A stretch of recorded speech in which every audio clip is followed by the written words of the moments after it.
네, 아이덴티티라는 주제로 다섯 번째 이야기를 좀 나누려고 합니다. 우리 지난주에 제가 광고를 한 대로 오늘은 사랑에 대해서 이야기를 좀 나눠보려고 하는데, 믿음과 소망과 사랑, 이 세 가지는 우리의 신앙 정체성을 형성하는 데 굉장히 중요한 개념들이다. 그래서 오늘은 사랑에 대해서 좀 이야기를 나눠볼까 합니다. 그런데 믿음과 소망과는 달리 사랑은 인류의 보편적인 가치이기도 합니다. 믿음과 소망은 이 두 가지 단어가 갖고 있는 의미가 물론 세상 사람들, 그러니까 그리스도인이 아닌 사람들이랑도 통용되는 아주 중요한 가치이긴 한데, 우리가 말하는 믿음과 세상이 생각하는 믿음, 또 우리가 품고 있는 소망과 세상이 품는 소망은 결이 너무 달라서 사실 그리스도인들이 믿음이라는 단어를 쓸 때, 또 소망이라는 단어를 쓸 때와 넌크리스찬, 그러니까 그리스도인이 아닌 사람이 믿음, 소망이라는 단어를 쓸 때의 온도차가 명확해요.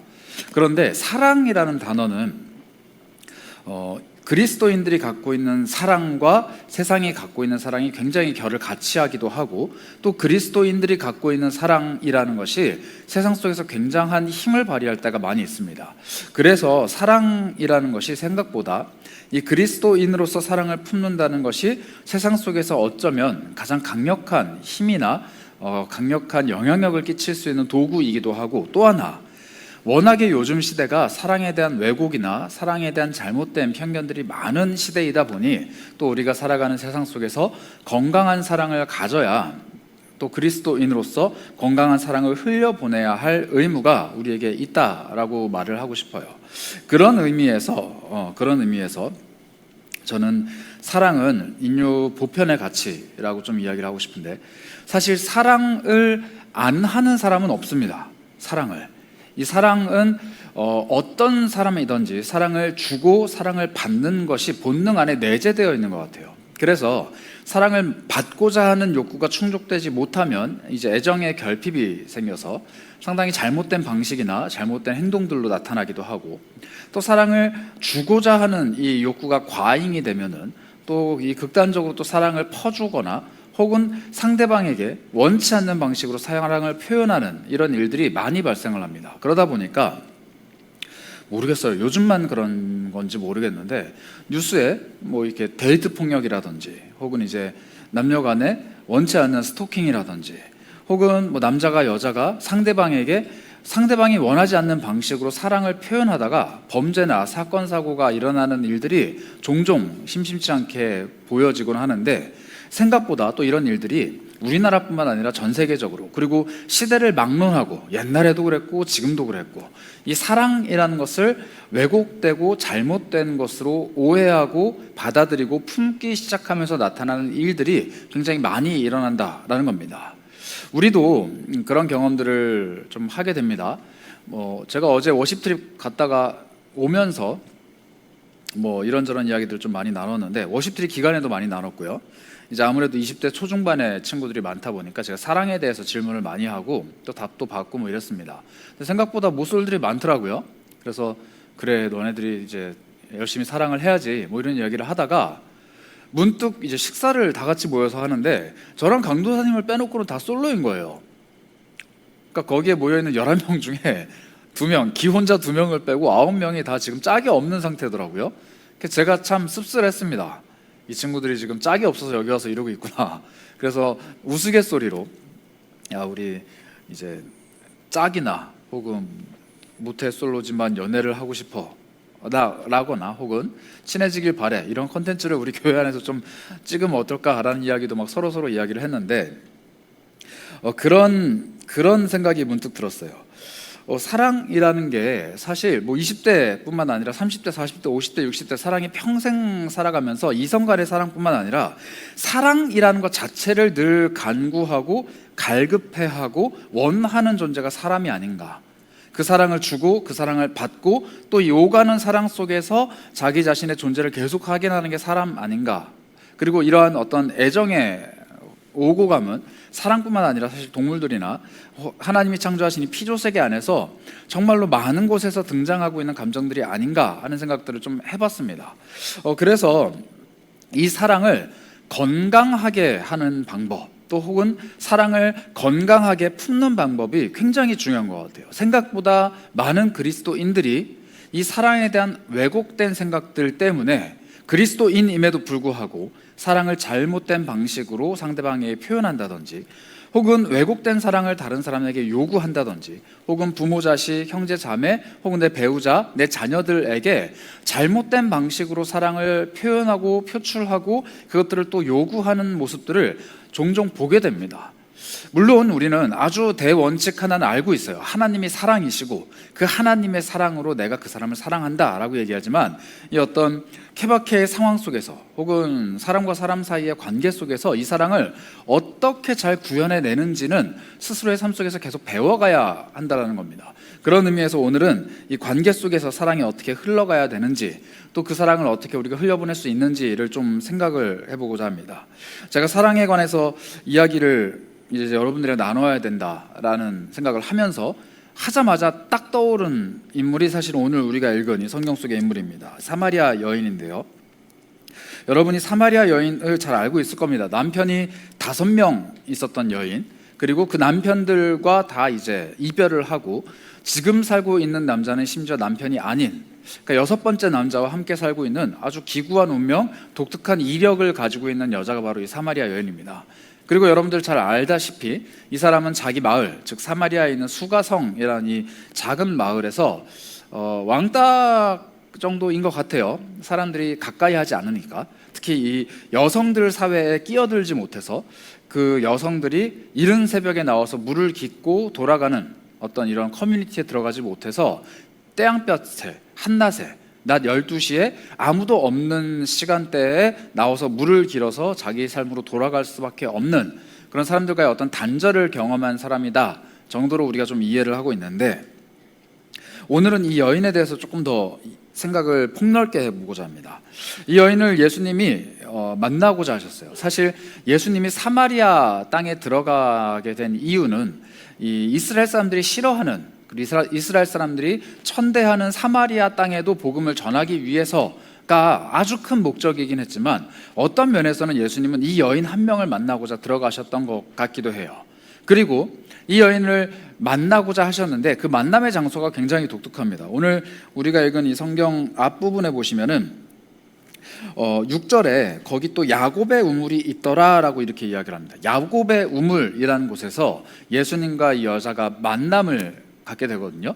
그런데 실제로 성경 속에는 야곱이 우물을 팠다는 얘기는 안 나옵니다. 야곱이 실제로 성경에 어느 지역에 우물을 팠다더라라는 이야기가 창세기에는 등장하지 않는데, 구전으로, 그러니까 사마리아 사람들이 조상 대대로 이 우물은 우리 조상 야곱이 파준 우물이다라는 것을 서로 이야기를 통해서 알고 있었던 것 같아요. 그리고 지금도 실제로 야곱의 우물이라는 이름을 가진 그 어떤 지역이 세겜이라는 동네에 있습니다. 실제로도. 그래서 아마 그 장소가 아니었나 싶은데, 이 야곱의 우물에서 예수님이 그녀를 만났다라는 것도 굉장히 독특해요. 여러분, 야곱이 어떤 사람인지 아시죠? 뭐 야채곱창이라고 우리가 흔히 뭐 얘기를 하는데, 이 야곱이라는 사람은 일단 쌍둥이입니다. 쌍둥이인데 자기가 먼저 나올 뻔했다가 형이 나오니까 그 발 뒤꿈치를 잡고 나온, 아주 뭐랄까요, 이렇게 성적이 굉장히 강한 이미지로 성경에 묘사가 됩니다. 그뿐만 아니라 이 쌍둥이 형 에서가 장자, 즉 첫째 아들이고 자기는 둘째 아들, 몇 초 차이 나지 않는데도 불구하고 이 기구한 운명이 자기에게 맞닥뜨려지니까 아버지를 속이고 형을 배신하고 어머니의 그 뭐랄까요, 계략을 힘입어서 아버지에게서 축복을 받고 도망을 치는 이런 모습을 보여줍니다. 그래서 이 장자의 권리를 형에게서 빼앗은 인물이기도 하지만, 저는 이 사람이 어떤 사람이냐면은 약간 사랑에 목숨 거는 스타일 같아요. 이 사람이 이제 도망을 가거든요. 자기 엄마의 오빠죠. 그러니까 자기 외삼촌에게로 도망을 가는데, 그 외삼촌 집에서 조금 생활을 하다 보니까 외삼촌의 딸들이 좀 마음에 드는 거예요. 딸들이 아니죠. 딸이 마음에 드는 거예요. 딸 한 명, 즉 라헬이라는 사람이 이제 마음에 들어서 외삼촌한테 얘기를 합니다. 당신의 딸 라헬을 나에게 주세요. 외삼촌이 약속을 하죠. 그래서 7년을 네가 내 밑에서 일을 하면은 내가 내 딸을 줄게. 둘째 딸이거든요. 둘째 딸을 줄게라고 약속을 합니다. 성경이 뭐라고 이야기를 하냐면은 이 사람이 7년을 일을 하는데 성경 표현대로라면은 7년을 며칠과 같이 여기더라 이렇게 얘기합니다. 이 사람이 사랑에 완전히 눈이 멀어버린 거예요. 그래서 그 여인을 바라보면서 7년 뒤에 저 사람이랑 나랑 결혼할 거를 생각하면서 열심히 일을 하는데 그 7년을 며칠 동안 여겼다라고 얘기를 합니다. 정말 신나게 일을 했던 것 같아요. 그리고 나서 결혼식 당일 날이 됐는데 장인어른이 이 사람을 속여요. 우리 지역에서는 언니가 결혼 안 했는데 동생이 먼저 결혼하는 법은 없다. 이래가지고 결혼식 날 당일 날 자기가 둘째 딸 그러니까 라헬과 결혼할 줄 알았는데 레아라는 언니를 자기에게 아내를 줍니다. 그래서 이 사람이 막 열이 나죠. 나는 이 여인을 좋아한 게 아닌데 왜 이 여자를 나한테 주냐. 그 장인어른이 또 약속을 하죠.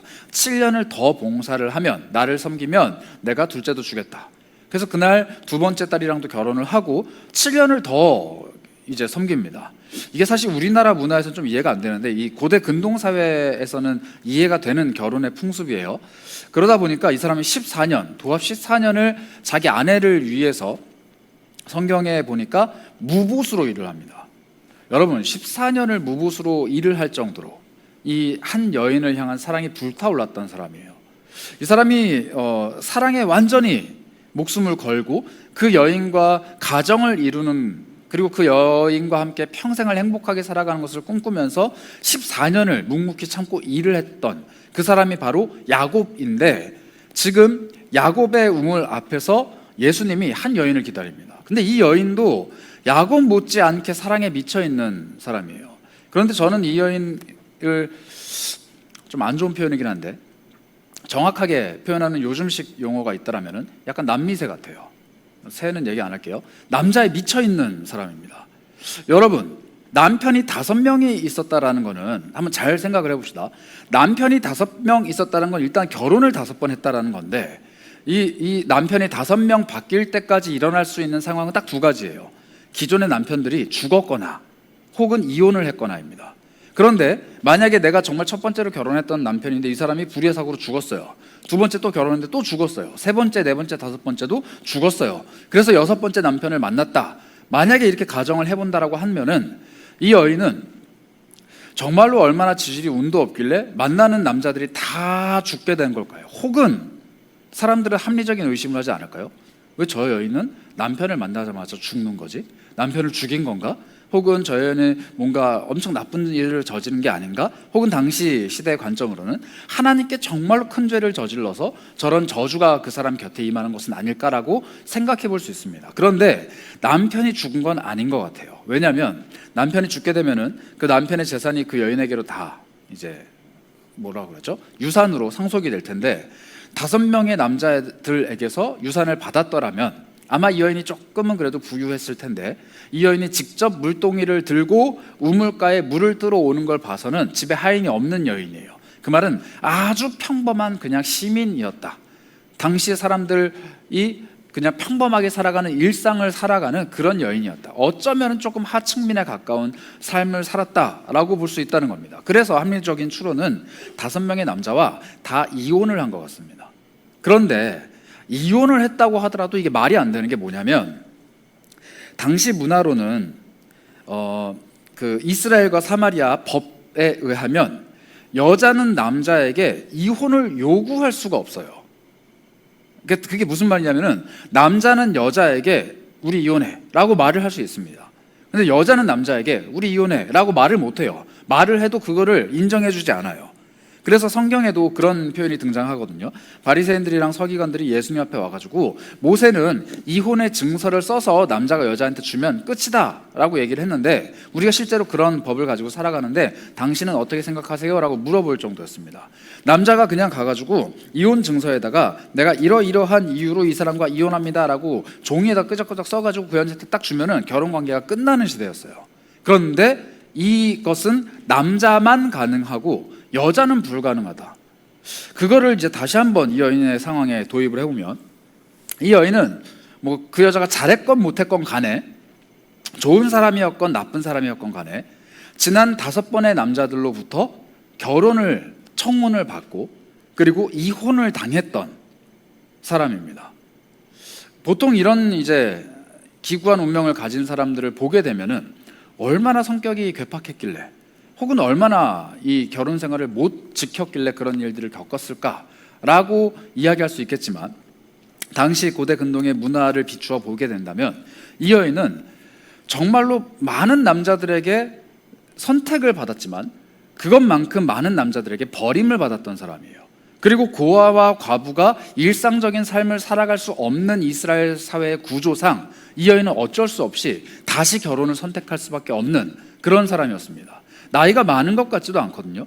그러니까 뭐 20대에서 30대, 많아야 40대 정도라고 생각이 되는데, 결혼을 계속 할 수밖에 없었던, 즉 가난했기 때문에 남편 없이 혼자 살아갈 수 없고, 그렇기 때문에 좋은 남자이거나 나쁜 남자이거나 상관없이 내가 삶을 이어가기 위해서 어쩔 수 없이 다시 결혼을 해야 됐고, 또 버림을 받고 또 결혼을 하고 또 버림받고 또 결혼을 하는 일이 5번 반복되는, 그리고 지금 6번째 남자는 어떤 이유에서인지 모르겠지만 결혼식을 올려서 정상적인 남자와 여자가 결혼하는 관계, 즉 남편과 아내의 관계를 맺지 못한 사람입니다. 여러분, 이런 모습을 가진 여인이라면 다른 건 몰라도 사랑 하나만큼은 정말 치를 떨며 거부하지 않을까요?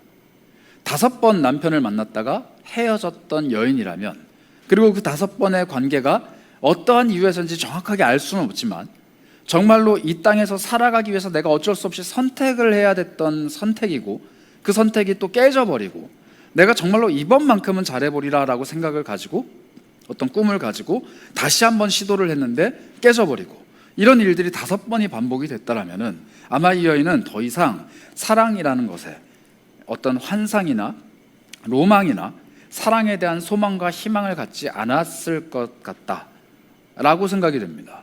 우리도 뭐 여러분들 중에서 연애 경험이 많은 분들은 어떨지 모르겠지만, 연애를 한번 할 때는 정말 세상 전부를 다 내어주고 내 모든 것들을 다 줄 것처럼 사랑을 하다가 헤어지고 또다시 연애를 하고 깨지고 연애를 하고 깨지고 이런 경험들이 많다 보면은 이제 6번째 만나는 사람 정도라면 어느 정도 사랑에 대한 환상이나 내가 추구하는 로망들보다는 현실을 바라보게 되죠. 현실을. 그 현실적인 생각과 현실적인 마음으로 상대방을 바라보게 되는 것이 아마 이 여인의 관점이었을 것 같은데, 예수님은 지금 이 야곱의 우물에서 그 여인을 만납니다. 사랑의 목을 맺고 한 여인을 향해서 14년이라는 긴 기간을 헌신했던 야곱이라는 사람이 판 우물 앞에서 사랑에 왔다 갔다 마음이 데이고 다치고 또 무너졌던 여인을 만나고 있는 거죠. 이 기구한 만남 앞에서 예수님이 이야기를 합니다. 여인에게 물을 달라고 이야기를 하죠. 예수님은 처음부터 너 남편 데려와라 라고 얘기하시지 않았어요. 뭐라고 얘기하시냐면은 내가 목이 마르다라는 표현을 하십니다. 내가 목이 마르니까 나에게 물을 좀 다오. 그러자 이 여인이 대답을 하죠. 당신은 유대인이고 나는 사마리아인인데, 심지어 나는 여잔데 왜 나한테 물을 달라고 합니까? 라고 톡 쏘아붙여요. 아마 이 여인은 남성들에게 혹은 이제 유대인에게 조금 이렇게 뭐랄까요, 적대적인 태도를 가지고 있었던 것 같은데, 예수님이 이제 또 이렇게 설명을 쭉 하시죠. 내가 누구인지 알았더라면, 내가 무슨 얘기를 하는지 알았더라면 아마 너는 나에게 도리어 물을 달라고 했을 것이다. 이런 이야기들을 쭉 이어가시다가 그 여자가 너는 도대체 정체가 뭐냐? 너가 야곱보다 더 큰 사람이냐? 이런 식으로 물어보니까 예수님이 한마디를 툭 던지시죠. 너 가서 남편을 데려와라. 그러자 이 여인이 무너지기 시작합니다. 그리고 나는 남편이 없다라는 답변을 하죠. 그러자 예수님이 그래, 너 봐라. 너 남편이 없지. 당연히 없지. 넌 5번이나 남편이 있었지만 사라졌던 존재고 지금 살고 있는 그 남자는 남편이 아니잖아 라고 지적을 하시지 않습니다. 뭘 하시냐면요, 네 말이 맞다라고 얘기를 하세요. 너의 과거가 지금 어떻게 되었던지 간에 너의 현실에 대해서 이야기하고 있는 너의 말이 맞다. 네 말이 맞다. 지금 살고 있는 사람은 너의 남편이 아니지. 맞아. 넌 남편이 없지. 이 맞다라는 표현을 2번이나 주십니다. 너가 너의 삶을 표현하는 그 표현 방식이 맞다. 사람들은 너를 5번이나 이혼한 여자, 그리고 지금은 남편도 아닌 남자와 같이 동거를 하고 있는 어떤 율법에 어울리지 않는, 하나님의 자녀로서의 삶에 어울리지 않는 우리가 같이 살고 있는 이 수가라는 성 안에서 같이 이렇게 좀 껄끄러운, 너는 정말로 도덕적으로나 윤리적으로나 혹은 하나님 앞에서의 양심적으로 정말로 잘못된 삶을 살고 있는 사람이야 라고 사람들이 수없이 얘기를 하지만, 그리고 너는 그런 삶을 선택할 수밖에 없었던 너만의 이유가 있었겠지만, 그리고 지금은 그러한 안 좋은 시각과 네가 가지고 있는 입장이 서로 어떻게든 어울리지 못해서 사람들과 단절되고 사람들을 피해서 지금 물동이를 들고 물을 뜰 수밖에 없는 너의 그런 여러 가지 상황들이 있겠지만, 그 모든 상황들을 다 덮어놓고 나는 이런 존재입니다 라고 말을 하고 있는 너의 그 말이 맞다 이렇게 얘기하시는 거예요. 예수님이 우리에게 다가오시는 방법이 이렇습니다.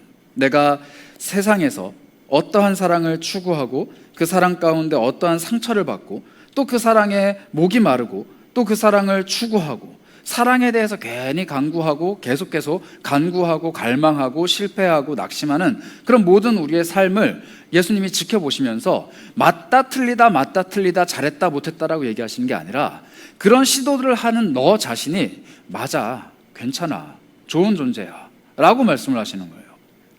아마 이제 20대 30대를 걸어가고 있는 여러분들은 이성 간의 사랑뿐만 아니라 이 세상을 사랑으로 살아가야 되는 그리스도인의 삶을 하나씩 실천을 해보면서 어떤 면에서는 세상이 가지고 있는 벽들을 마주한다든지, 혹은 내가 사랑을 이런 식으로 표현했지만 그 사람이 그 사랑을 그대로 받아들이지 않는다든지, 내가 원하는 방식으로 사랑을 표현했는데 상대방은 그것에 부합하지 않는다든지 라는 다양한 상황들 속에서 점차 사랑에 대한 로망을 잃어가게 될 겁니다.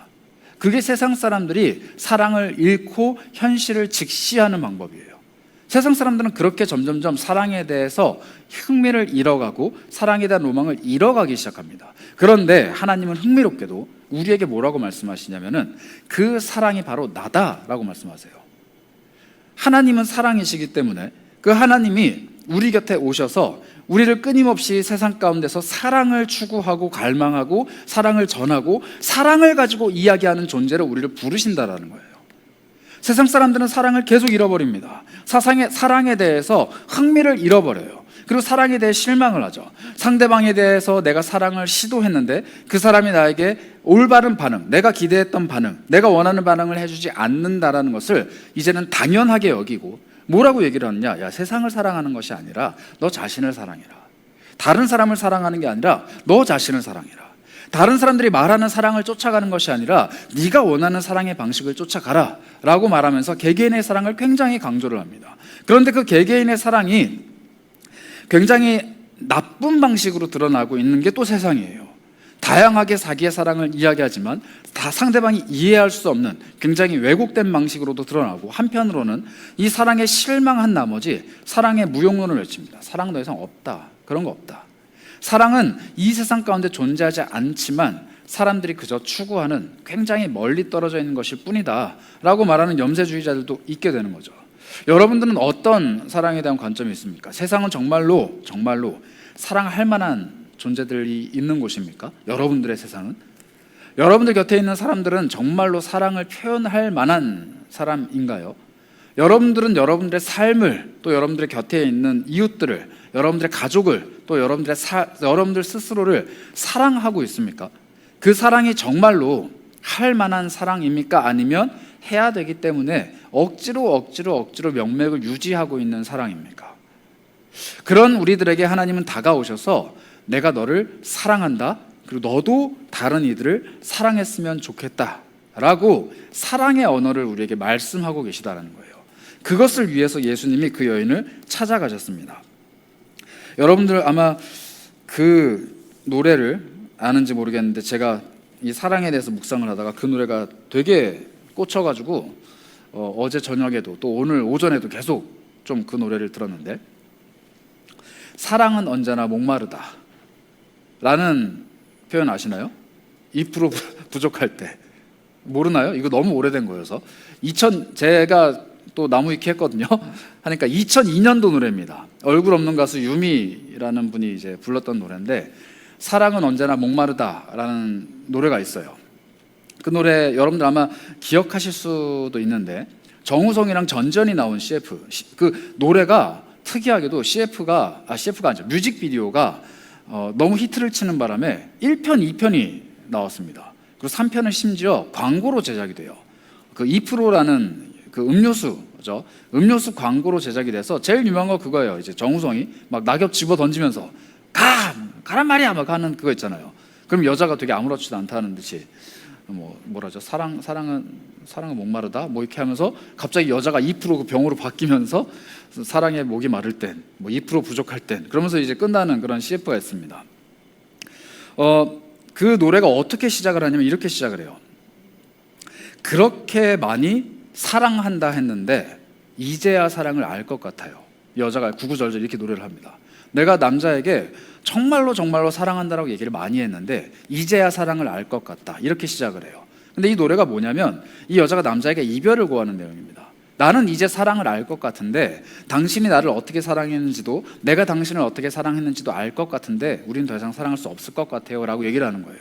그 이유는 뭐냐면 이미 사랑은 다 메말라 버렸고 당신과 나 사이에 남은 거는 사랑이 아니라 이제는 뭐 다른 기타 잔여물이 돼버린 감정들만 남아있는 상태여서 이제는 사랑을 끝낼 건데 끝낼 때쯤 돼서 돌아보니까 아, 사랑이 이런 거구나 라는 걸 깨닫게 되었다라는 얘기입니다. 그런데 그 노래 제일 마지막에 뭐라고 얘기하냐면은 이 여자가 이렇게 얘기해요. 아마 난 사랑에 목이 마르겠죠. 또 이렇게 얘기합니다. 그 얘기는 뭐냐면 이 남자한테 사랑을 주었고 사랑을 받았는데 여전히 사랑을 이해하지 못하다가 사랑이 끝나버리고 이 사랑이 실패로 돌아갈 때쯤 아, 사랑이 이런 거구나 라는 걸 좀 알게 됐음에도 불구하고 또 사랑에 목이 마르고 또 찾아가고 또 실패하고 나는 사랑에 목이 마른 존재로 살아가게 되는구나 라는 이런 비극적인 노래예요. 그런데 이 노래가 아마 이 사마리아 여인과 또 세상을 살아가는 많은 사람들의 마음속을 그대로 표현하고 있는 가사가 아닌가 싶은 거예요. 사람들은 사랑을 표현하기 위해서 굉장히 많이 애를 씁니다. 이성뿐만 아니라 친구들과 가족들과 사람과의 관계 속에서 혹은 어떤 대상이나 물건이나 혹은 자신의 취미를 향해서 애정을 쏟죠. 그런데 그 사랑이 어느 순간 식어버리고 그 사랑이 어느 순간 메말라 버리니까 사랑에 목이 말라서 다른 것들을 찾게 되고 다른 사람들을 만나게 되고 심지어는 자기가 영원토록 사랑하겠노라라고 선택했던 자기의 배우자와 가족도 버리고 또 다른 사랑을 선택을 하는 그런 일들도, 정신 나간 일들도 막 하잖아요. 이게 사람이 사랑에 목이 마르다라는 것을 보여주는 모습인데 이 목마른 사랑에 대해서 예수님이 말씀을 하십니다. 요한 1서 4장 7절과 8절인데요. 이렇게 이야기를 합니다. 한번 띄워주시죠. 사랑하는 자들아, 우리가 서로 사랑하자. 사랑은 하나님께 속한 것이니 사랑하는 자마다 하나님으로부터 나서 하나님을 알고 사랑하지 않는 자들은 하나님을 알지 못하나니 이는 하나님은 사랑이심이라. 이렇게 얘기합니다. 뭐라고 말을 하냐면 세상이 사랑에 목이 말라서 끊임없이 어떤 사랑을 찾아서 추구하는 것을 보면서 우리 그리스도인들도 사랑을 하자. 그런데 그 사랑은 세상이 추구하는 방식의 사랑이 아니라 하나님 그 자체, 하나님은 사랑이시다. 하나님을 알고 하나님을 붙잡고 하나님을 원하는 사랑을 하자라고 이야기를 하는 겁니다. 우리가 세상 속에서 사랑에 계속 목이 마르고 그 사랑을 또 찾고 구할 때마다 성경은 우리에게 뭐라고 말을 하느냐? 너가 찾고 있는 그 사랑이 하나님께 있다. 너가 구하고 있는 그 사랑이 하나님께 있다. 사람에게 또 세상 속에서 수많은 것들로부터 얻기를 원하는 그 사랑이 하나님께 있다라고 우리에게 말을 해주고 있는 것이죠. 물론 이것은 우리가 너무나도 잘 알고 있는 내용입니다. 그렇다면 하나님의 사랑이 도대체 뭐길래 그걸 우리에게 말을 해주고 있는가? 신명기 7장 7절과 8절을 보시면 이렇게 이야기를 합니다. 여호와께서 너희를 기뻐하시고 너희를 택하심은 너희가 다른 민족보다 수요가 많기 때문이 아니니라. 너희는 오히려 모든 민족 중에 가장 적으니라. 여호와께서 다만 너희를 사랑하심으로 말미암아 또는 너희의 조상들에게 하신 맹세를 지키려 하심으로 말미암아 자기의 권능의 손으로 너희를 인도하여 내시되 너희를 그 종되었던 집에서 애굽 왕 바로의 손에서 속량하셨나니. 이렇게 얘기합니다. 이거 무슨 얘기냐면 이거예요.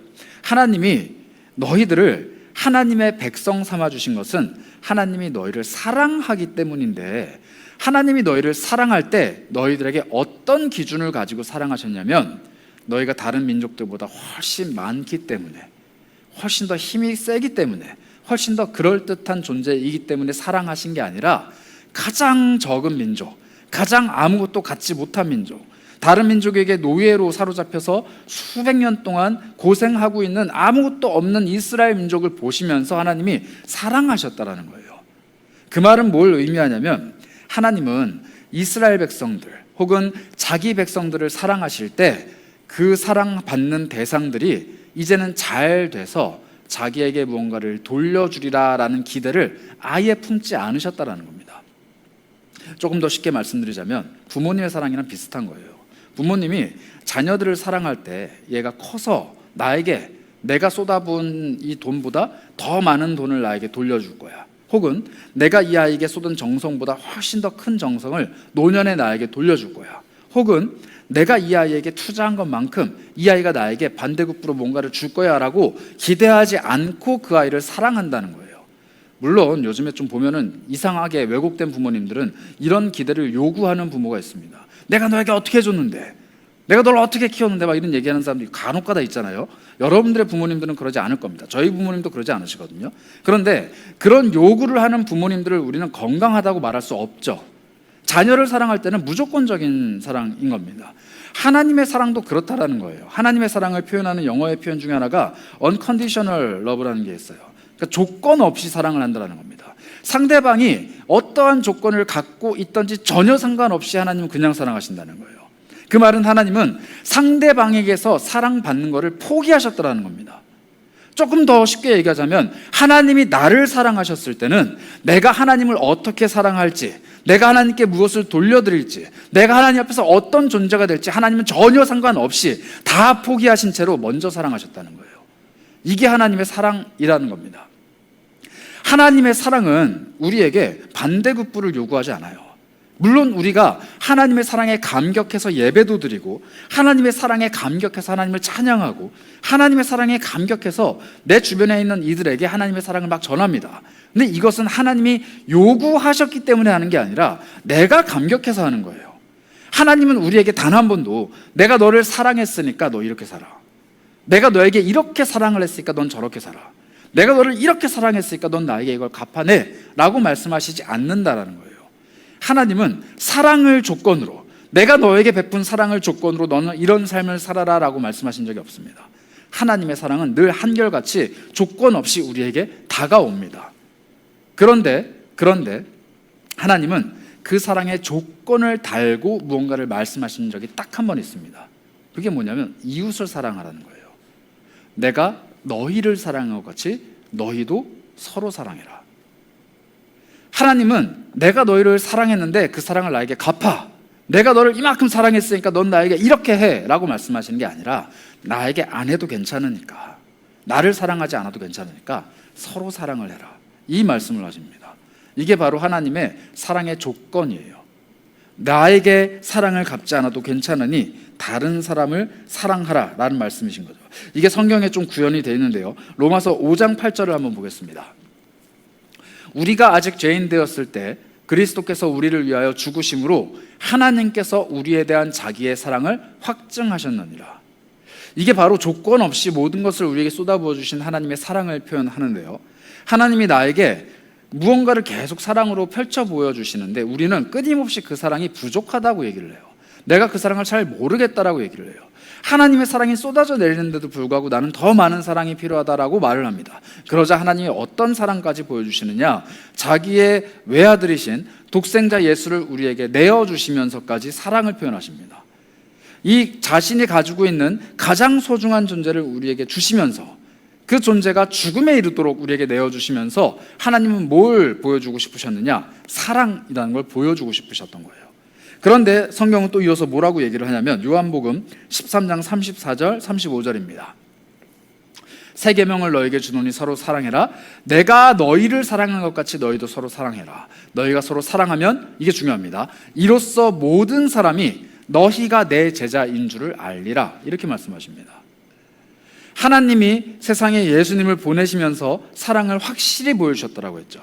그리고 예수님은 그 말씀에 순종하여서 이 세상에 오시면서 자기를 자신을 죽음에 내몰아 가시면서까지 자기 자신이 우리를 얼마나 사랑하시는지를 보여주셨습니다. 그리고 예수님은 한 가지 부탁을 하셨는데, 내가 이렇게 너희를 사랑한 것처럼 너희가 서로 사랑을 해라. 그리고 그 서로 사랑할 때 너희가 내 제자인 것을, 즉 너희가 내가 살아갔던 삶을 따라오는, 내가 짊어진 십자가를 너희도 짊어지고 내 뒤의 길을 쫓아오는 내 제자인 것을 누가 안다고요? 세상이 안다라는 겁니다. 너희가 내 제자인 것을 하나님이 아실 거야. 너희가 하나님을 사랑하는 것을 이웃에게 실천해 보이면 하나님이 그걸 알아주실 거야 라고 말하는 게 아니라, 너희가 이웃을 사랑할 때 세상이 알리라, 이렇게 말씀하십니다. 좀 정리를 해보자면요, 사랑을 몰라서 여전히 목마르다 그리고 왜곡된 사랑, 어긋난 사랑, 잘못된 사랑으로 치달아가고 있는 세상 속에서 하나님은 정말 아무것도 없는, 별 볼 일 없는 한 사람인 나를 끄집어내시고 나를 사랑한다라고 말씀하시고 나를 위해 모든 것들을 내어주시면서까지 그 사랑을 보여주셨습니다. 이 세상에서 찾을 수 없는 그 사랑을 나에게 보여주신 것이죠. 그리고 나에게 뭐라고 말씀하시냐면, 돌려다오라고 말씀하시는 게 아니라, 내가 보여준 그 사랑을 너희들이 서로 사랑하는 것으로 실천해라. 그리고 그것을 실천해 갈 때 세상이, 사랑을 모르는 그 세상이 너희를 보고 사랑이라는 것을 알게 될 거야. 즉 하나님이라는 것을 알게 될 거야 라고 말씀을 하시는 겁니다. 하나님이 우리를 이 세상에 심어 놓으신 이유, 하나님이 우리를 이 세상 가운데 보내신 이유는 결국 사랑입니다. 사랑은 하나님 그 자체이고, 하나님은 사랑이신데 그 사랑이 우리에게 찾아와서 그 사랑을 우리를 통해서 흘려보내주시고, 세상이 결국 우리를 통해서 하나님이라는 존재를, 사랑이라는 것을 발견해 가기를 원하시는 게 바로 하나님의 뜻이라는 거죠. 그래서 그리스도인들의 삶은 사랑이라는 개념을 빼고 말하기가 굉장히 어렵습니다. 나는 사랑이라는 것은 실천할 수 없다라고 말할 수 없는 존재가 바로 그리스도인이고, 그리스도인의 삶의 여러 가지 동기들 중에서 사랑이라는 것을 빼놓고 말하는 것은 불가능에 가깝습니다. 왜냐하면 하나님이 사랑이시기 때문에. 하나님 없이 신앙생활을 하는 것과 똑같은 거거든요. 사랑이 결여되어 있고 결핍되어 있는 그리스도인이라면. 그래서 우리는 스스로를 돌아볼 때 나는 정말 사랑이 있는 사람인가를 자주자주 돌아봐야만 합니다. 그리고 예수님의 시선으로 세상을 바라보기 원한다, 하나님의 마음으로 내 주변을 바라보기 원한다 라고 할 때는 그 사랑이 내 안에 있는가라는 것을 자꾸 돌아봐야 돼요. 정말로 하나님의 시선을 품기를 원한다면 하나님이 그 사람을 어떤 방식으로 사랑하시는지를 알아야 되고, 하나님의 시선으로 세상을 바라보기 원한다면 하나님이 지금 내가 살아가고 있는 이 세상을 어떻게 바라보고 사랑하실지를 생각해 봐야 되는 거고, 그 하나님의 관점, 특별히 하나님이 갖고 계신 사랑이라는 관점으로 이 세상과 내 주변에 있는 이웃과 나의 삶을 바라보고 평가하고 돌아보아야 한다는 것이죠. 그래서 늘 끊임없이 우리는 사랑에 대해서 생각할 수밖에 없는 겁니다. 아까 제가 잠깐 노래 이야기를 했는데, 요즘 제가 또 꽂힌 노래, 그래서 또 나무위키 또 열심히 한 노래가 있습니다. 여러분들도 아마 요즘 핫해서 잘 아실 텐데, 그 이찬혁이라는 가수가 부른 뭐죠? 네, 멸종위기사랑. 멸종위기사랑이 요즘 되게 뭐랄까요, 이렇게 핫해요. 그래서 사람들이 막 이제 댓글도 달고 공유도 하면서 자꾸 뜨길래 제가 이제 그 곡도 보고 뮤직비디오도 보고 그 사람이 왜 이런 곡을 만들게 됐는지 막 이렇게 봤는데, 제가 흥미로웠던 게 하나 있습니다. 이 곡이 이제 가사가 그런 거예요. 세상이 사랑을 잃어버렸다, 진정한 사랑을 잃어버렸다. 그래서 사랑이 멸종 위기에 처했다. 그 사랑이 도대체 어디 있는가? 뭐 이런 질문들을 던지는 겁니다. 그런데 이 곡 하나만 떼놓고 보면 안 되고, 사실 그 앨범 전체를 봐야 돼요. 앨범 안에서는 사랑이 어디 있는가라는 질문부터 시작을 해서 사랑을 찾아가는 여정들을 각 곡으로 이렇게 다 표현을 해놨거든요. 그래서 아마 관심이 있으신 분들은 그 앨범을 한번 쭉 들어보고 가사들을 좀 보셨으면 좋겠어요. 이 사람이 기독교인인 건 누구라도 다 잘 알고 있는 내용이죠. 선교사의 자녀니까. 그런데 기독교의 색채들을 잔뜩 묻어있는 곡의 방식으로 가져와서 세상 사람들이 이야기하고 있지 않은 어떤 인류의 보편적인 가치로서의 사랑을 이야기하고 있기 때문에 사람들이 댓글로 막 달기를 시작해요. 뭐라고 달기 시작하냐면, 흥미로운 댓글들이 이런 거였습니다. 천재인 척하는 아이인 줄 알았는데 진짜 천재였다. 혹은 너 하고 싶은 대로 다 해라. 이제는 예전에는 뭐 GD병에 걸렸다느니 혹은 천재병에 걸렸다느니 막 사람들이 비난을 했었는데 진짜 너는 찐이다, 열심히 해라, 뭐 이런 격려도 있고요.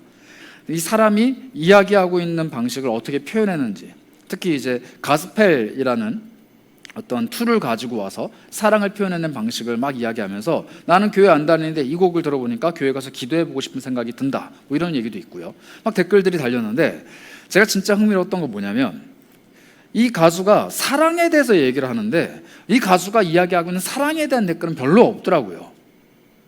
나는 이 가수의 노래를 듣고 그래, 사랑이란 건 이렇게 생각해 라고 하면서 뭐 이렇게 댓글을 단다든지, 혹은 이 가수가 노래하는 사랑은 이런 게 아닐까라고 하면서 사랑에 대한 이야기를 막 하는 게 아니라 다 이 가수의 천재성에 대해서 이야기를 한다거나, 이 가수가 담은 어떤 기독교적인 요소들에 대해서 이야기한다거나, 이 가수가 보여준 어떤 뮤직비디오의 한 장면들이나 이 가수가 노래하고 있는 어떤 가사의 한 구절들을 읊기는 하지만 정말로 이 사람이 노래하고 싶었던 사랑이라는 존재에 대해서 이야기하는 것들은 별로 안 보이더라고요.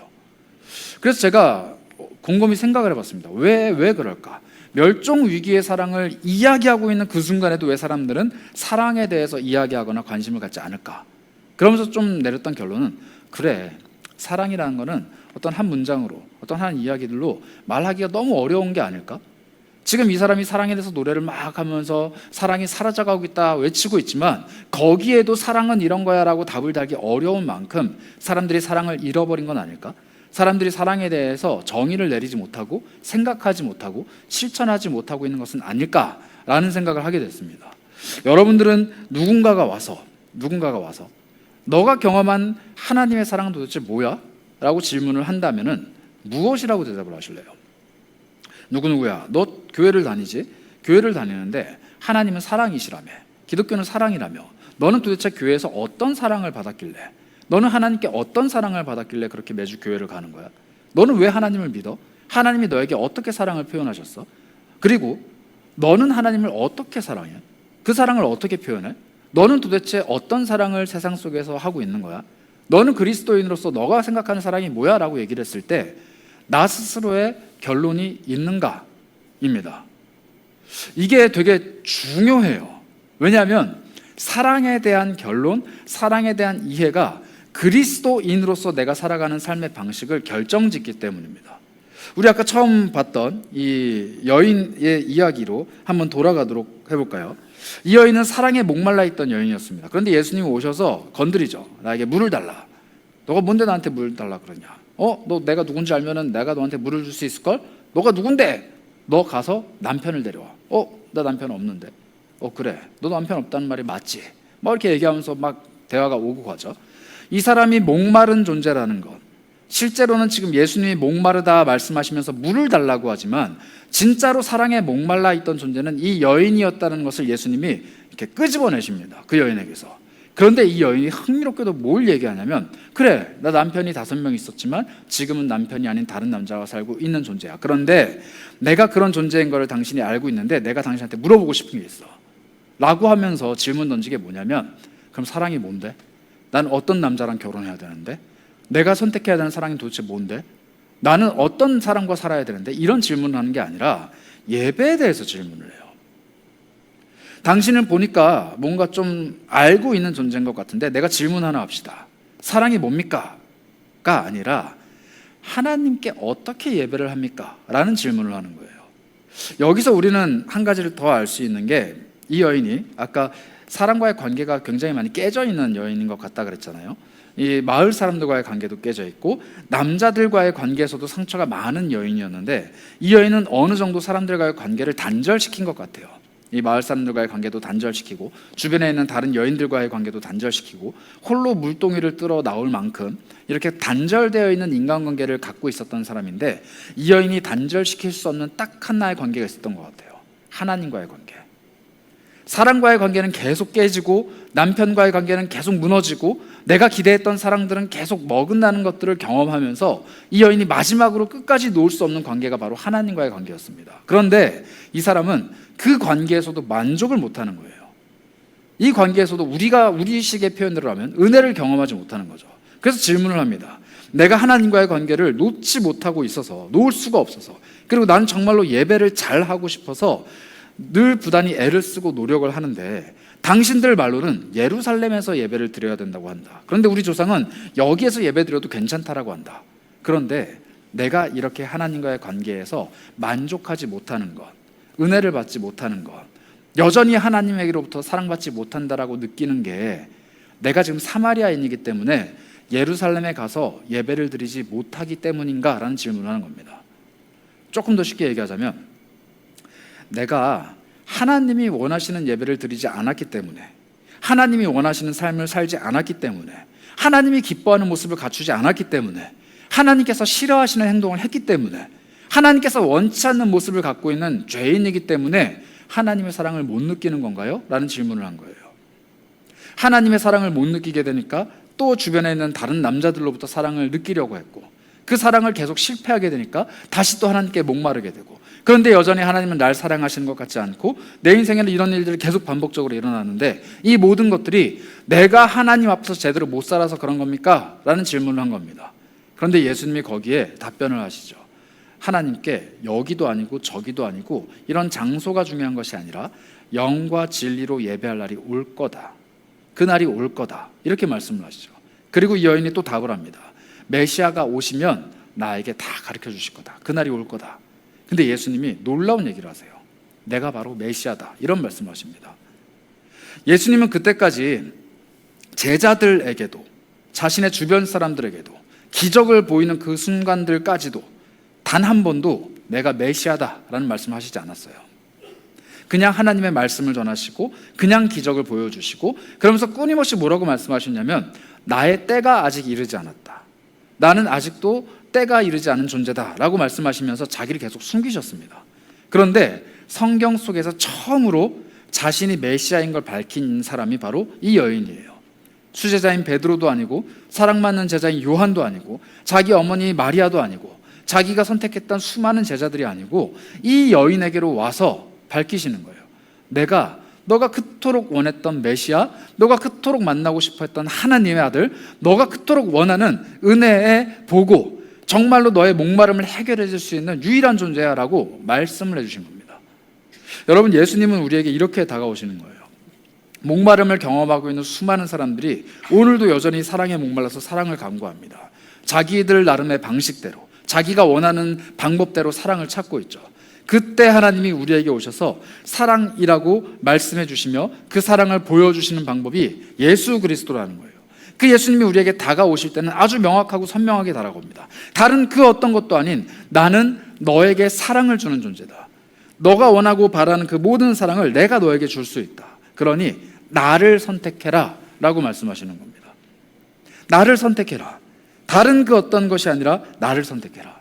그 선택을 했을 때 우리가 하나님의 사랑을 경험하게 되고, 그 경험한 사랑을 주변에 있는 사람들과 함께 나누게 되고, 예수 그리스도의 사랑을 함께 나눌 때 세상이 우리를 통해 사랑을 경험하게 되는 겁니다. 그래서 로마서 12장 1절과 2절은 예수님이 말씀하신 영과 진리의 예배를 이렇게 소개를 합니다. 그러므로 형제들아, 내가 하나님의 모든 자비하심으로 너희를 권하노니 너희의 몸을 하나님이 기뻐하시는 거룩한 산제물로 드려라. 이는 너희가 드릴 영적 예배니라. 너희는 이 세대를 본받지 말고 오직 마음을 새롭게 함으로 변화를 받아 하나님의 선하시고 기뻐하시고 온전하신 뜻이 무엇인지 분별하도록 하라. 우리가 잘 아는 구절이죠. 너희의 삶을, 너희의 몸을, 너희의 마음을 영적인 예배로 하나님께 드려라 라고 말씀을 하세요. 예수님 말씀하신 영과 진리로 드리는 예배로 우리의 삶을 내어드리라는 겁니다. 그런데 그 방법이 뭐라고 소개되냐면, 세상을 본받지 말라예요. 세상이 추구하는 사랑의 방식을 본받지 말고, 세상이 추구하는 신을 섬기는 방법을 본받지 말고, 세상이 말하는 삶의 방향을 따라가지 말고 하나님께서 말씀하시는 방법을 본받고 배워라 라는 겁니다. 하나님이 원하시는 사랑의 방식을 배워라. 하나님이 원하시는 사랑의 방식을 쫓아가라 라고 말씀하시는 거예요. 그것이 바로 우리가 드리는 영적인 예배다 라고 말씀하시는 겁니다. 세상 사람들은 이것이 사랑이라고 이야기를 했기 때문에 사마리아 여인은 그 사랑을 계속 쫓아갔습니다. 세상 사람들은 이것이 예배라고 얘기했기 때문에 그걸 쫓아서 계속 예배를 했어요.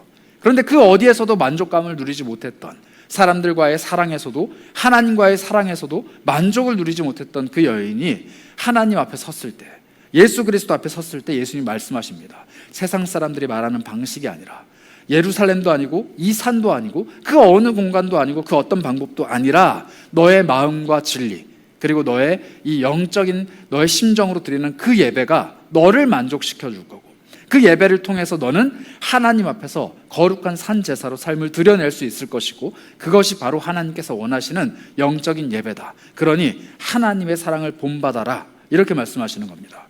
그리고 에베소서 5장 1절과 2절은 또 이렇게 이야기를 합니다. 그러므로 사랑을 받는 자녀같이 너희는 하나님을 본받는 자가 되고, 그리스도께서 너희를 사랑하신 것 같이 너희도 사랑 가운데서 행하라. 그는 우리를 위하여 자기 자신을 버리사 향기로운 제물과 희생 제물로 하나님께 드리셨느니라. 우리 1절 다시 한 번만 띄워주실래요? 그러므로 사랑을 받는 자녀같이, 그러니까 하나님께 사랑을 받는 사람답게 하나님을 본받아라 라고 이야기하십니다. 그리고 2절, 그리스도께서 너희를 사랑하신 것 같이 너희도 사랑 가운데서 행해라. 예수님은 똑같이 계속 한결같이 말씀하시는 거예요. 하나님께 사랑을 받은 사람, 하나님의 사랑을 받은 사람은 하나님을 본받는다. 그 사랑을 본받는다는 거죠. 그리고 그 사랑 안에 거하면서 사랑받는 자처럼 다른 사람을 사랑하며 행동하라라는 겁니다. 결국 굉장히 사랑은 심플해요. 내가 받은 사랑대로 다른 사람을 사랑할 수 있습니다. 내가 받은 사랑대로 다른 사람을 사랑할 수 있어요. 그 모습이 이 사마리아 여인에게도 등장을 하는데요. 이 여인이 예수님이 메시아인 것과 자기 자신이 그토록 갈망했던 남편으로부터의 사랑, 하나님으로부터의 만족, 이러한 모든 것들에 대한 해답을 주신 분인 것을 확신하게 되자 이 여인이 어떤 행동을 하냐면, 자기 자신이 들고 왔던 물동이를 내려놓고 사람들에게로 달려갑니다. 근데 달려가면서 뭐라고 얘기를 하냐면, 성경에 이렇게 표현이 되어 있어요. 내가 만난 메시아를 좀 봐라. 이 사람이 지금 예배에 대해서 가르침을 준다. 혹은 이 사람이 세상을 구원하기 위해서 왔다. 혹은 이 사람이 정말로 하나님의 아들이다. 이렇게 얘기하는 것이 아니라 뭐라고 얘기하냐면, 가서 내가 행했던 모든 행동들을 말씀하신 분이 누군지를 봐라. 이렇게 얘기합니다. 내가 행했던 모든 행동들이 뭐예요? 사람들 앞에 내어놓을 수 없는 나의 치부, 나의 잘못, 나의 괴로움, 나의 연약함, 나의 실패, 이 모든 것들을 사랑이라는 것 하나로 다 덮어주신 그 사람을 보라는 겁니다. 그리고 그 사람들을, 이 사마리아 성에 있는 그 사람들을 예수님께로 데려오기 시작하죠. 막 데리고 와요. 그리고 예수님을 만난 그 사람들이 나중에 뭐라고 얘기하냐면, 사마리아 여인에게 너가 우리에게 말했기 때문에 우리가 예수님을 믿는 게 아니라 예수님을 보고 우리가 예수님을 믿게 됐다. 이렇게 고백을 합니다. 이 사마리아 여인은요, 어떤 행동을 했냐면, 내가 지금까지 살아왔던 수많은 삶의 실패들, 사랑을 찾아서 헤매었던 수많은 어려움들을 그대로 다 이해하시고 용납하시고 받아주신 그 예수님을 보라라고 전달을 합니다. 사람들에게 내가 사랑받게 된 모습을 보라라고 얘기를 하는 거예요. 나는 지금까지 헛된 사랑을 찾아서 계속 돌아다녔는데 내가 진짜 사랑을 여기서 만났습니다. 그러니 이 모든 일들을 나에게 말씀하시고 행동하신 이 사람을 당신들도 보십시오. 그리고 데리고 오는 거죠. 그리고 그 사람들은 뭐라고 얘기합니까? 너에게 일어난 그 일 때문에 우리가 여기까지는 왔지만 와서 보니까 너 때문이 아니라 이분 때문에 내가 이분을 믿게 됐다. 즉 내 삶의 사랑으로 다가오신 이분 그 자체를 내가 믿게 됐다라고 말을 한 겁니다. 예수님이 말씀하신 아까 그 제자 삼는 방식과 똑같죠. 너희는 가서 사랑을 전해라. 그리하면 세상이 너희가 나의 제자인 줄 알리라. 사마리아 여인은 사마리아 사람들에게 가서 자신이 받은 사랑에 대해서 이야기를 했고, 그 사랑이 그 사람들에게 예수님이 무엇인지를, 누구이신지를 보여줬고, 그 사람들이 예수님 앞에 왔을 때 이 여인이 받은 사랑 때문에 예수님을 인정하는 것이 아니라 그 사람들이 자체로 하나님께로부터, 예수님께로부터 받는 그 사랑을 느끼고 경험하며 고백하게 된 겁니다. 그래서 여러분들, 예수님께 그리고 하나님께 사랑받는 게 굉장히 중요합니다. 하나님께 어떠한 사랑을 받는지 늘 끊임없이 헤아리고 경험하고 그 사랑에 대해서 묵상하고 내가 어떤 사랑을 받고 있구나라는 걸 깨닫는 순간 그 사랑과 동일한 사랑을 세상 가운데로 흘려보내는 거예요. 그리고 사람들은 그 사랑을 보고 예수 그리스도를 알게 되겠죠. 이게 바로 사랑받는, 그리고 사랑을 전하는 사람의 삶입니다. 여러분들 오늘 한번 다시 깊이 생각해 보시면서 소그룹 나눔 때 그런 이야기들 좀 많이 해보셨으면 좋겠어요. 제가 질문을 적어놨는데, 나는 어떤 식으로 사랑을 주고받는 것을 추구합니까? 그리고 나는 하나님께로부터 어떤 사랑을 받았습니까? 나는 어떤 스타일의, 어떤 방식의 사랑을 하는 사람입니까? 그리고 그것에 걸맞게 하나님은 어떠한 사랑으로 나에게 다가오셨습니까? 이러한 이야기들을 좀 나누시면서, 나는 하나님께 이런 사랑을 받았었지, 그리고 나는 그런 사랑을 이렇게 세상 가운데로 흘려보내고 있었지 라는 것들을 조금 정리하면서, 또 나는 이런 사랑을 힘입어서 이런 사랑을 힘있게 전하는 사람이구나 라는 스스로의 사랑에 대한 어떤 정체성을 정리하는 여러분들이 되었으면 좋겠습니다. 이 사랑은 어떻게 해야 된다라는 딱 정해진 방법이 없어요. 예수님의 사랑은 너무나도 다채롭고 너무나도 아름답게 우리들 모두에게 다가옵니다. 그리고 우리의 각자의 삶의 모습들과 상관없이 예수님의 사랑은 너무너무 다양한 방식으로 우리를 품으십니다. 그리고 그 사랑은 내가 받은 사랑의 모습대로, 내가 받은 사랑의 결대로 내 삶을 통해 흘러갈 거예요. 그러니 그리스도인의 사랑은 이거다, 하나님의 사랑은 이거다라고 우리가 정의를 할 수는 없지만, 하나님의 사랑은 내 삶 속에 이렇게 흐르고 있다라고 말을 할 수는 있어야 됩니다. 그리고 그 사랑이 우리를 통해서 흘러갈 때 세상은 조금씩 사랑에 대해서 알게 될 것이고, 그 세상이 예수 그리스도의 곁으로 다가오게 될 것입니다. 여러분들에게 그러한 사랑의 충족과 체험이 흘러넘치기를 바라며 한번 함께 기도했으면 합니다. 하나님,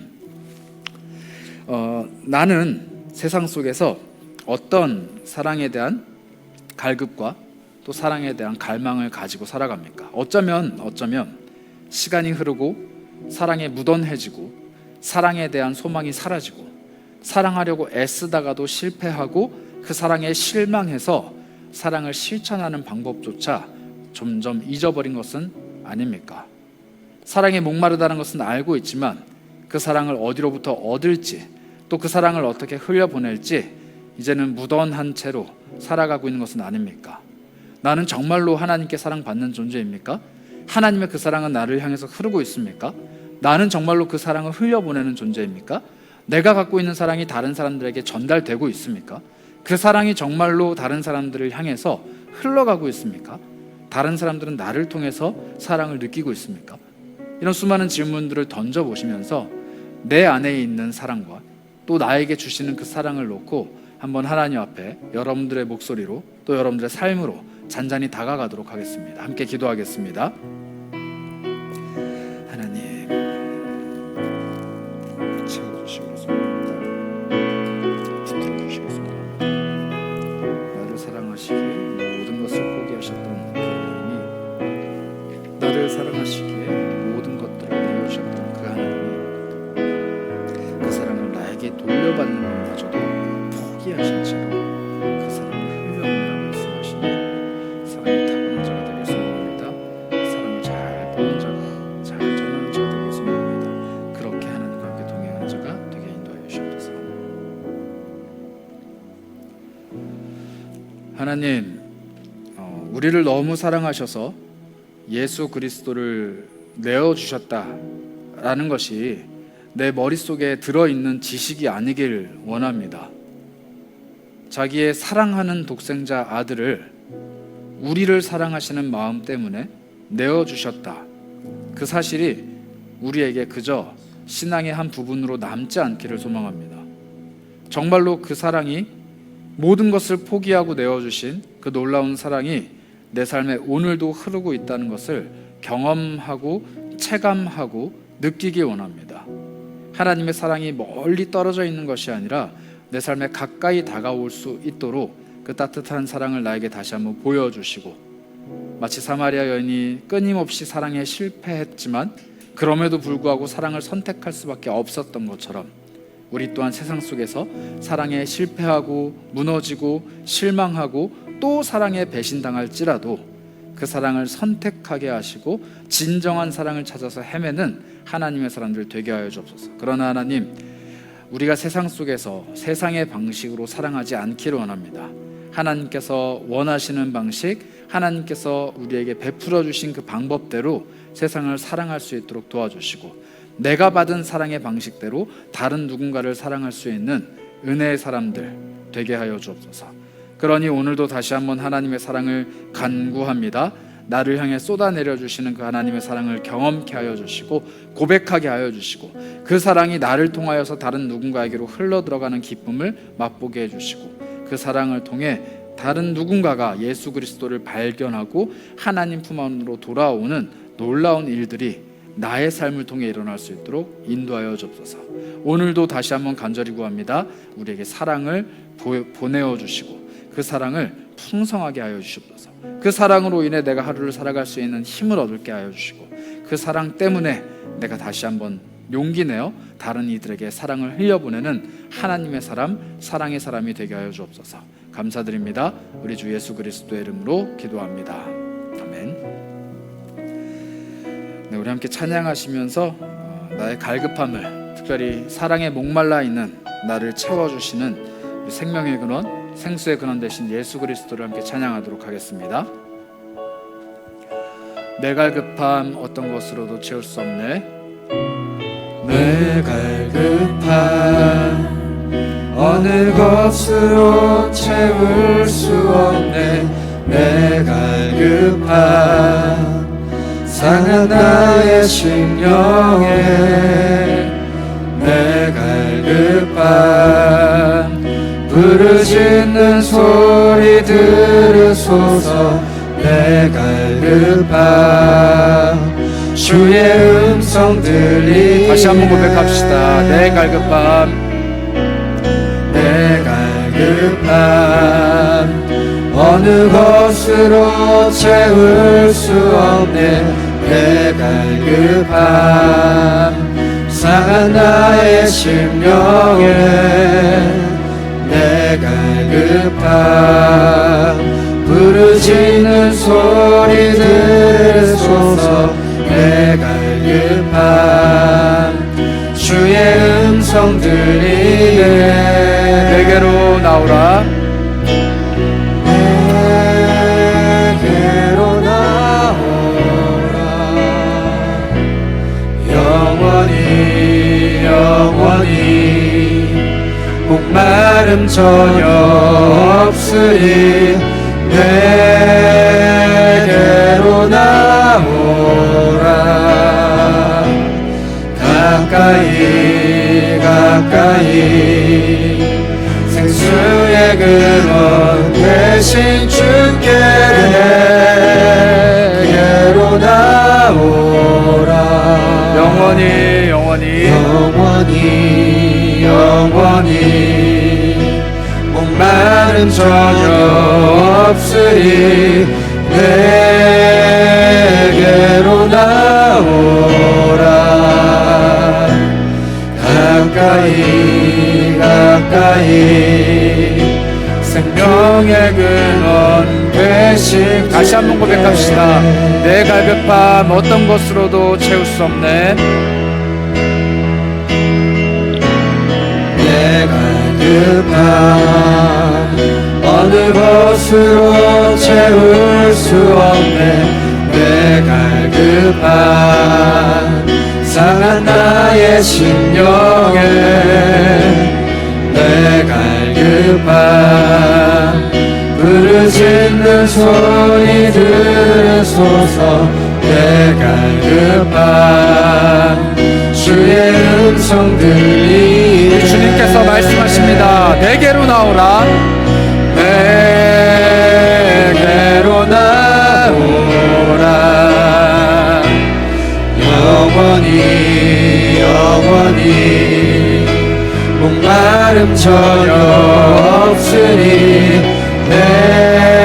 내게로 나오라. 가까이 가까이 생수의 근원 되신 주께.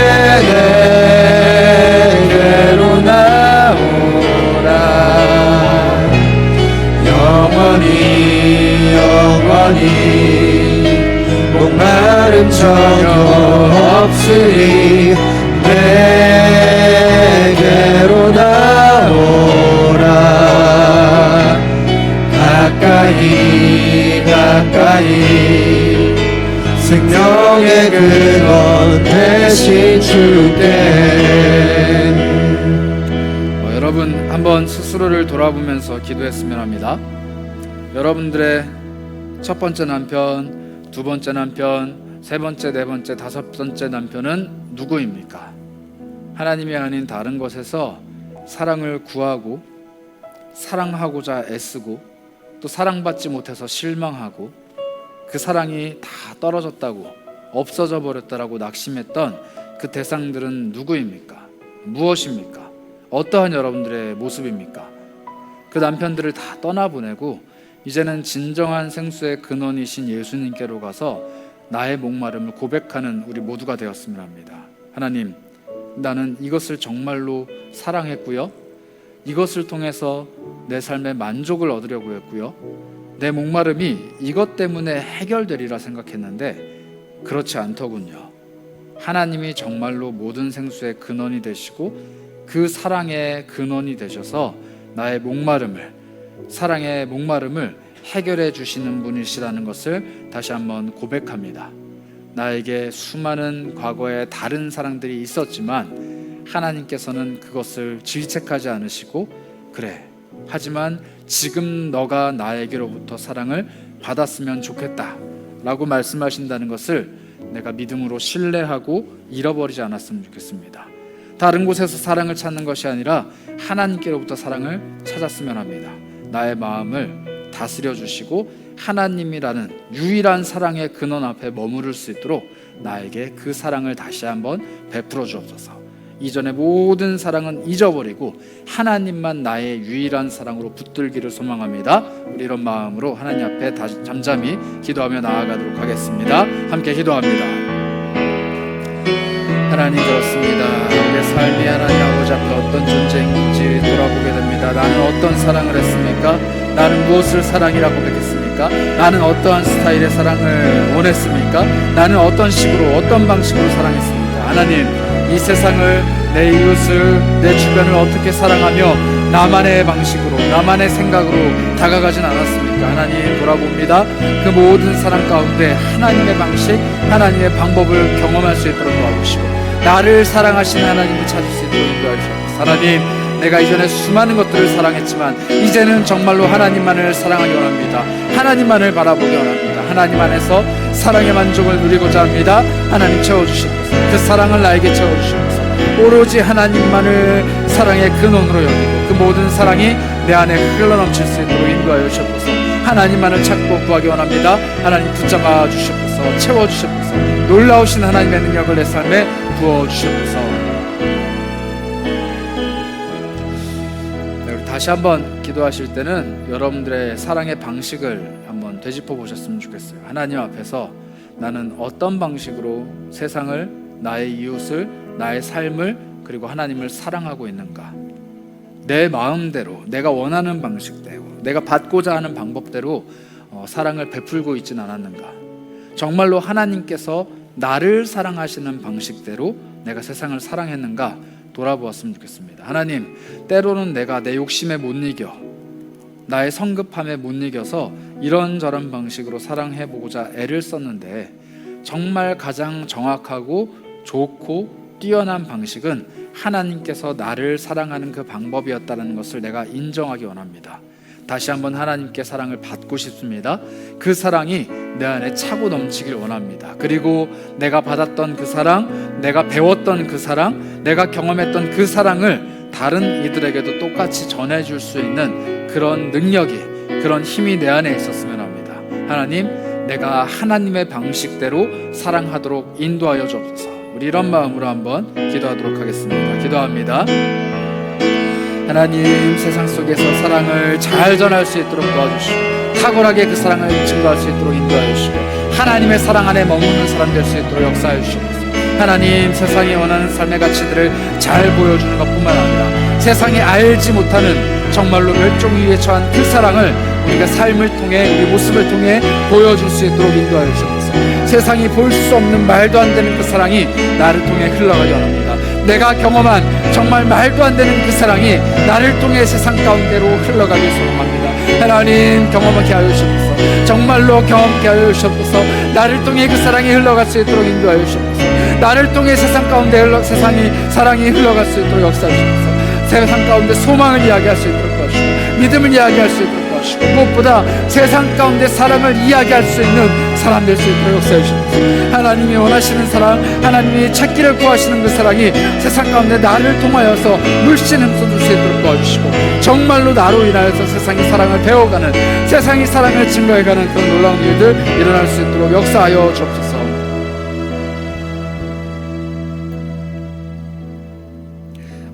마지막으로는 우리 이렇게 기도했으면 합니다. 우리 너프 공동체 한 사람 한 사람을 통하여서 정말로 세상이 하나님의 사랑을 경험하기를 원합니다. 여러분들이 가지고 있는 그 삶을 통해서 마주하는 모든 사람들에게 하나님의 사랑을 전하는 사람들이 되기를 축복합니다. 그러기 위해서는 하나님의 사랑을 잘 배워야 되고, 또 그 사랑을 잘 전해야 됩니다. 또 하나, 정말로 하나님의 마음으로 상대를 바라보며 하나님의 사랑으로 상대를 품을 수 있어야겠죠. 그래서 이 시간 마지막으로 한번 간구하면서 하나님께 구합시다. 하나님, 하나님의 사랑의 마음, 하나님의 사랑의 시선을 나에게 부어주시옵소서. 세상을, 이웃을, 내 주변을, 나 자신을, 그리고 내 삶을 바라볼 때 내 눈으로 바라보는 것이 아니라 정말로 사랑이신 하나님의 눈으로 바라보게 해주시고, 하나님의 사랑이 나를 통하여서 이 땅 가운데 펼쳐질 수 있도록 내가 하나님의 사랑의 시선을 가지는 사람 될 수 있도록 나에게 힘을 더하여 주시옵소서. 이렇게 마지막으로 기도하도록 하겠습니다. 기도합니다.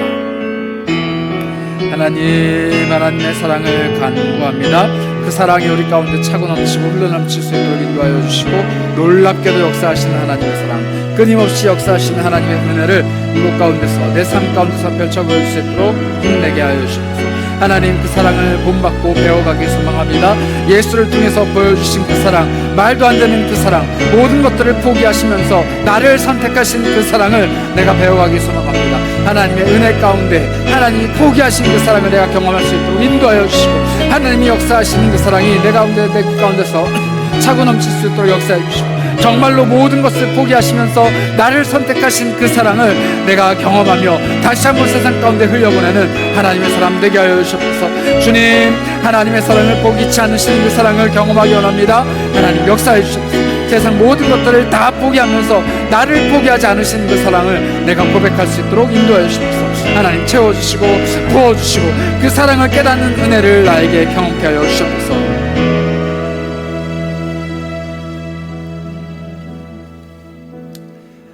하나님, 감사합니다. 세상 모든 것들을 사랑하시는 하나님이시지만 그 중에서도 특별히 나를 사랑하셔서 모든 것을 포기하시면서까지 나를 선택하신 그 하나님의 사랑을 다시 한번 고백합니다. 아들이신 예수 그리스도를 내어주시기까지, 그리고 나로부터 그 어떤 것도 돌려받을 기대를 하지 않으시면서 다 포기하신 후에 나를 선택하신 하나님의 그 사랑을 내가 고백합니다. 하나님, 그 사랑을 다시 한번 경험케 하여 주시고, 내 삶을 통하여서 그 사랑을 느끼게 해주시고, 하나님의 그 사랑이 내 삶 가운데 따뜻하게 흘러넘치는 사랑의 사람 되게 하여 주옵소서. 그 사랑을 나 혼자 간직하지 않고 내가 받은 방식으로, 내가 경험한 방식으로, 내가 느끼게 된 그 방식 그대로 이웃들에게 전하기 원합니다. 나를 사랑하신 하나님의 그 마음을 담은 사람 되게 하여 주시고, 나를 바라보시는 하나님의 시선을 담고 있는 사람 되게 하여 주시고, 세상을 바라볼 때 하나님의 마음, 그 사랑의 마음으로 모든 것들을 바라보며 끌어안을 수 있는 사랑의 사람이 되게 하여 주옵소서. 우리가 서로 사랑할 때 세상이 우리를 통해 예수 그리스도를 발견하고 우리가 예수 그리스도의 제자인 것을 알게 되리라 말씀하신 예수님의 그 음성을 쫓아가기 원합니다. 서로 사랑하게 하시고 그 사랑이 더욱더 밝게 빛나게 하셔서 그 빛을 바라보는 모든 이들에게 예수 그리스도의 사랑이 증거되고, 그 빛을 바라보는 모든 이들이 예수 그리스도를 발견하는 놀라운 생명의 복음이 우리 삶을 통해 흘러갈 수 있도록 도와주시옵소서. 내 곁에 있는 수많은 사람들뿐만 아니라 삶의 작은 순간순간들마저, 스쳐 지나가는 작은 인연들마저 사랑으로 마주할 수 있도록 우리에게 사랑을 풍성히 흘려넘쳐 보내주시길 소망합니다. 사랑으로 죽고 또 사랑으로 사는 모든 그리스도인들이 되길 간절히 바라오며 우리 주 예수 그리스도의 이름으로 기도합니다. 아멘. 지금은 나를 너무나도 사랑하셔서 모든 것들을 포기하셨지만 나 한 사람을 끝까지 포기치 않으시고 사랑으로 끌어안으신 우리 하나님의 놀라우신 사랑하심과 또 나를 위해 모든 것들을 내어주시면서 그 사랑을 가르쳐주신 예수 그리스도의 한이 없으신 은혜와 이제는 서로 간에 사랑의 마음, 뜨거운 그 사랑의 마음을 부어주시기로 작정하시는 성령님의 교통하심이 사랑을 묵상하며 사랑을 삶으로 실천하며 예수 그리스도의 참된 제자가 되기를 결단하며 고개 숙인 사랑하는 모든 이들 머리 위에 지금부터 영원까지 항상 함께 있을지어다.